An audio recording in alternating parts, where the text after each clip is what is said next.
Federal lawmakers resumed this week from a long recess. The issues they will be considering include the Petroleum Industry Bill and constitutional amendment. But while on break, there was fresh controversy over the sharing of oil revenue, and northern politicians have been calling for a revisit of the onshore-offshore dichotomy law. Although the federal government has foreclosed a review of the law and warned agitators for a revisit of the issue against heating up the polity, it looks like the matter is yet to be resolved. In this report, Linda Ahigbe examines the issues in the controversy.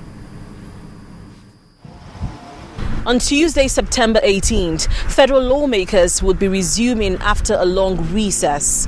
Two major issues which the National Assembly will be looking at on resumption are the issues of the Petroleum Industry Bill and constitutional amendment. Now, before the Senate went on recess, it had highlighted some of the issues to be considered during this phase of constitutional amendment. But while on recess, fresh agitations arose on the need to revisit the onshore-offshore dichotomy bill, a law with constitutional implications, which has once again been brought to the doorsteps of the National Assembly. The onshore-offshore dichotomy was abrogated in February 2004 after 2 years of legislative and political processes.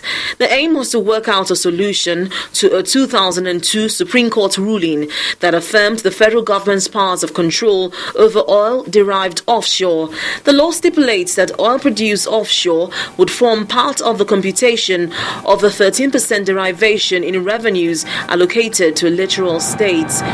The debate on onshore-offshore law has been reignited, with some northern politicians calling for a revisit of the law which abrogated the onshore-offshore dichotomy. But the presidency, in a statement, warned politicians against reopening the controversy.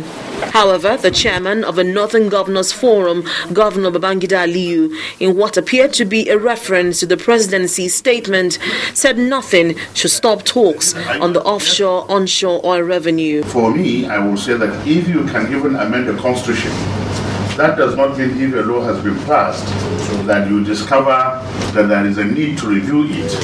So for anybody to simply say, oh, that issue has been settled and we will not discuss it anymore, I think it's not right. Nigeria's Justice Minister and Attorney General, Mr. Mohammed Adoke, in response to the agitation, stated emphatically that the matter had been pronounced upon by the Supreme Court and need not be reopened. One note with great concern: the recent deliberate attempt to resurrect this debate and elevate it to the level of an urgent national issue, with all its potentials to generate acrimonious wrangling within the polity, as if it were a fresh matter on which there has been no judicial determination in the past. The controversy over the onshore-offshore dichotomy issue is a source of concern to some Nigerians. On what foundation will you make the case?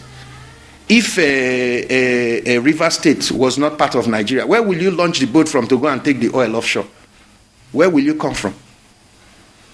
So how do you make that case that you get something off my shelf, but it's not because of me and it has nothing to do with me? How can you make the case? Where will you make it from? For the president of the Nigeria Labour Congress, the resurrection of a debate is a sign of laziness on the part of state governors. I'm not surprised if the northern governors will be arguing about onshore, offshore, because to them it means, if they win, it means more revenue to them, even if it does not mean more work, more infrastructure to the people. In the event that the National Assembly may choose not to address the onshore-offshore dichotomy issue, it cannot run away from the issue of allocation of revenue to oil-producing communities proposed by the Petroleum Industry Bill. The latest draft of the Petroleum Industry Bill mandates each upstream petroleum company to remit on a monthly basis 10% of its net profit from petroleum operations in onshore areas and in the offshore shallow water to the Petroleum Host Community Fund. Already, some Nigerians have questioned why all producing communities should get more allocation. The Northern Governors Forum has said it would critically study the PIB and make its recommendations. The PIB will notice also that there are many things that will affect our people, and we needed to discuss it, and we needed to understand how to approach our members of the National and State Assembly when issues like that come up. As federal lawmakers resume this week, all eyes will be on the National Assembly to see how it will address this sensitive issue. Linda Kigbe, Channels Television News.